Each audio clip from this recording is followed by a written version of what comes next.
What's the dumbest thing a neighbor has ever tried to pull on you?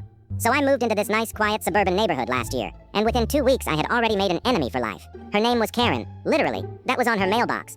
She lived 3 houses down and had appointed herself the unofficial HOA enforcer. She started with passive-aggressive sticky notes on my door about my grass being slightly too tall and my trash can being visible from the street for 45 minutes after pickup.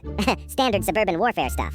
I ignored it until I made the fatal mistake of putting up a bird feeder in my backyard. Nothing fancy, just a little wooden thing from the hardware store. And Karen lost her absolute mind. I didn't know people could get this upset over sunflower seeds. Turns out she had recently installed a beautiful $3,000 koi pond in her backyard. And the birds that visited my feeder would sometimes fly over and, wait for it, look at her fish. That was it. They'd just chill on the edge, have a drink, admire the view.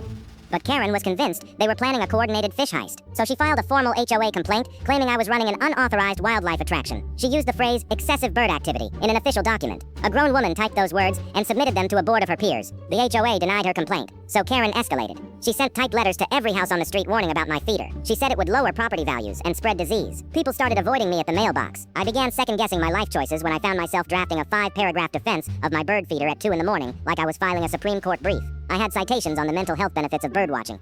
It was my magnum opus, and nobody ever read it, but it felt good to write. Karen then installed a motion-activated sprinkler system aimed directly at my yard. Every time a bird touched my feeder, her sprinklers would blast a jet of water across the fence line.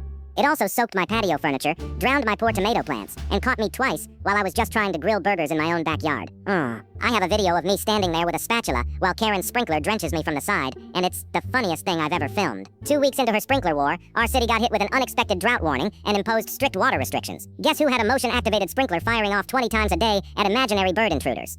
Karen got slapped with a $300 fine for water waste. She tried to fight it at City Hall, but the inspector watched her sprinklers blast at my empty feeder for 10 minutes straight and doubled the fine.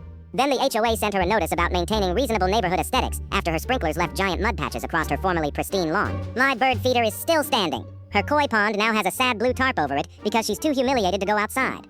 3 other neighbors have put up bird feeders now, just out of pure spite. We have a group chat called the Feather Alliance.